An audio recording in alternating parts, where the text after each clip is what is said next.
This is the fourth in a series of 6 tutorials where we discuss the 6 basic principles of spiritual practice. If you would like to view this presentation in full screen mode, please click on the full screen button on the bottom right hand side. Please refer to our earlier tutorial and introduction to the basic principles to understand the importance of these principles. Now the fourth basic principle states that we should do spiritual practice according to our spiritual capacity or spiritual level. So what is spiritual level?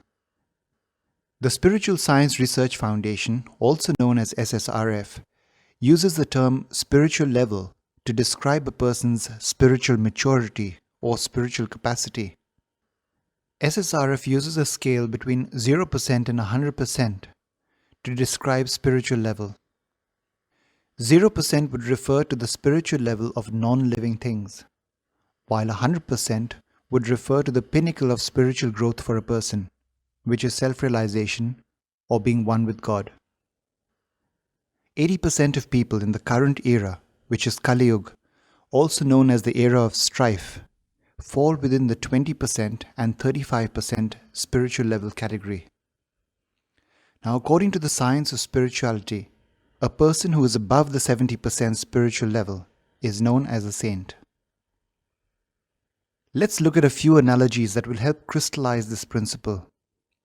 This is a very clever student who's in grade 3.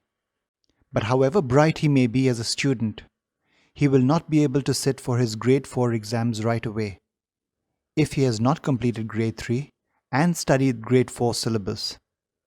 Also, if he is made to sit in grade 2, again his performance may be lackluster as this syllabus would bore him.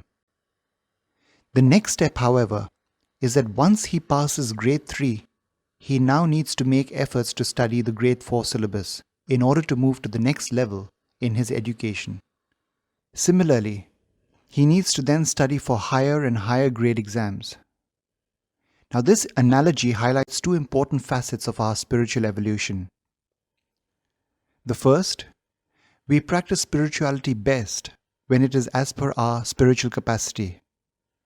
If we try to attempt spiritual practice corresponding to a higher or lower level than ours, then it becomes difficult to sustain it. And as a result, we may set ourselves to fail at spiritual practice or even derail our spiritual practice efforts completely. And the second point is that once we have a certain comfort level with the spiritual practice we are doing, we need to strive for the next level.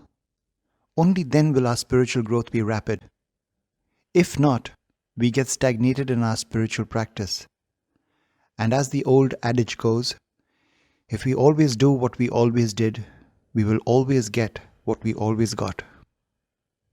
So how do we decide the right stage of spiritual practice for ourselves? As per each path of spiritual practice, there are known stages or steps in it. We should choose that stage or step of spiritual practice that we feel comfortable doing. In doing so, we must incorporate the earlier basic principles, such as going from many to one and going from gross to subtle. Once we are comfortable with the new stage, we need to attempt the next stage. Attempting a new step in spiritual practice is always slightly difficult for us in the beginning. But as we persevere, we get more and more comfortable at the higher level of spiritual practice. In a way, it's like building our spiritual muscles step by step.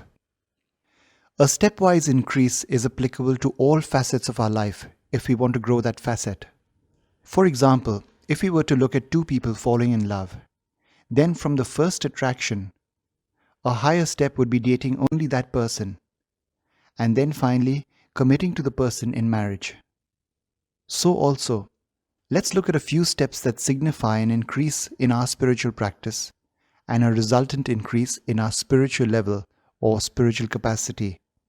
Now, in the initial stages of chanting, we may need to do it aloud along with beads.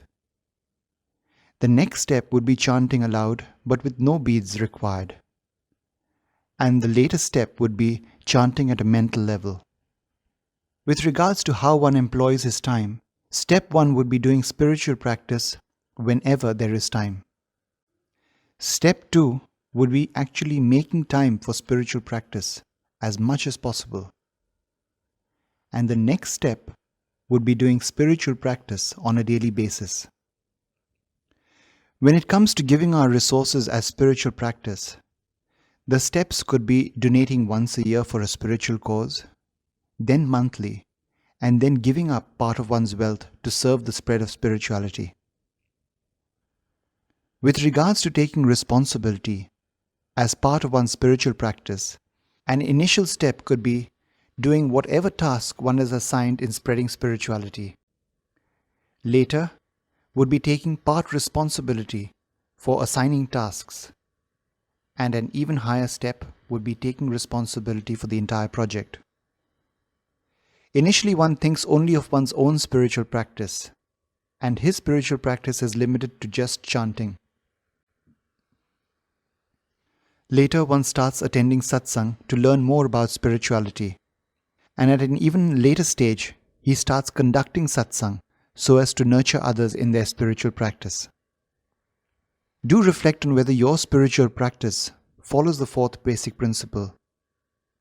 Is your practice of spirituality commensurate with your spiritual level or spiritual capacity? If you're teaching others about spirituality, are you teaching them as per their capacity?